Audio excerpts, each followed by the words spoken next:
Bonjour, c'est Nathalie, je vous retrouve dans cette vidéo aujourd'hui pour vous parler du passage à l'action.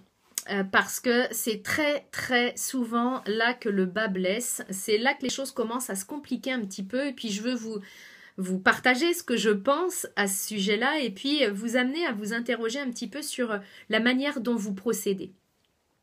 En fait, je rencontre beaucoup de personnes, la majorité des femmes que je rencontre me disent qu'elles manquent de confiance en elles.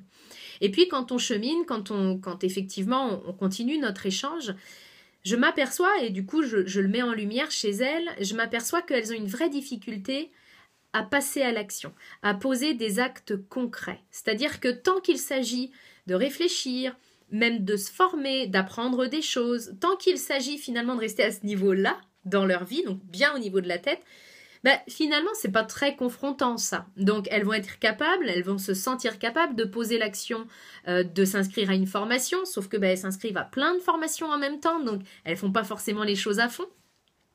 Donc, elles vont être capables de poser des actions, mais pas des actions qui sont engageantes, pas des actions confrontantes, pas des actions qui leur font peur. Parce qu'une action juste peut très bien nous faire peur aussi. Faut pas croire que parce que l'action elle est juste et alignée, on n'a pas peur du tout. C'est pas ça qu'on reconnaît une action alignée. Donc ça c'est un autre débat, ce sera une autre vidéo. Quoi qu'il en soit, je reviens sur notre thématique d'aujourd'hui qui est le passage à l'action. C'est vraiment une clé pour moi. C'est une clé pour faire avancer nos vies, c'est une clé pour se réaliser pleinement, c'est une clé aussi pour évoluer en termes de confiance en nous, parce que la confiance en soi, c'est se sentir capable de faire des choses. Alors si je passe mon temps à ne pas les faire, si je passe mon temps à repousser au lendemain, si je passe mon temps à buter en touche à chaque fois que j'ai peur de faire quelque chose, la confiance en moi, elle ne risque pas d'augmenter. Puis une confiance en soi, quand c'est pas alimenté, ma conception des choses, c'est que ça ne stagne pas, ça diminue. Moi, je rencontre énormément de personnes qui, il y a quelques années ou quelques dizaines d'années, se sentaient capables de faire des choses et qui aujourd'hui ne se sentent plus capables de faire ces mêmes choses. Parce qu'au fur et à mesure où on ne fait pas, au fur et à mesure où on ne prend pas de risque, où on n'ose pas, notre confiance en nous, elle baisse à vue d'œil. Donc, c'est pour ça que le passage à l'action est hyper important pour moi. Alors forcément, on rêverait tous d'une solution miracle. On rêverait tous de se dire, tiens, dis-moi de quoi tu souffres. Tu souffres de confiance en toi, de manque de confiance en toi. T'inquiète pas, j'ai ce qu'il te faut, c'est la pilule verte pour la confiance en soi. Tu prends ça matin, midi et soir, tu vas voir, la confiance en toi, elle va exploser. Mais c'est pas comme ça que ça marche. La pilule de confiance en soi, moi je la connais pas, je n'en dispose pas. Et à la rigueur, ce serait même pas drôle si ça se passait comme ça. Parce que il y aurait comme pas de saveur. Là où effectivement ça devient vraiment un plaisir de cheminer sur soi, c'est qu'on se dépasse, c'est qu'on fait des choses qui nous font peur et une fois qu'on les a faites, on se retourne avec une satisfaction vraiment de se dire je suis capable de faire ça. Et c'est à force de vous dire je suis capable, j'ai été capable de faire ça, pas j'ai été capable de comprendre ça.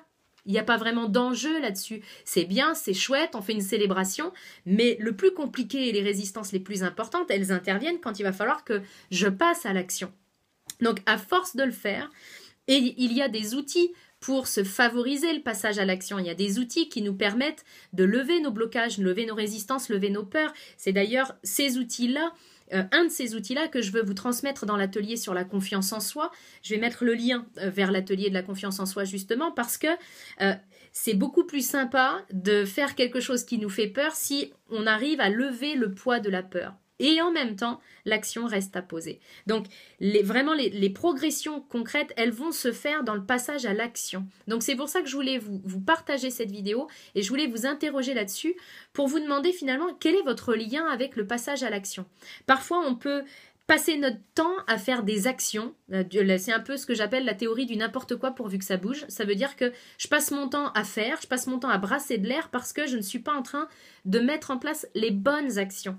Puis dans les bonnes actions, entre guillemets, c'est pas un jugement de valeur entre le bien et le mal. La bonne action, c'est l'action qui est juste, qui est alignée, qui est vraiment celle qu'il vous fallait poser là pour rendre votre chemin plus rapide et plus léger.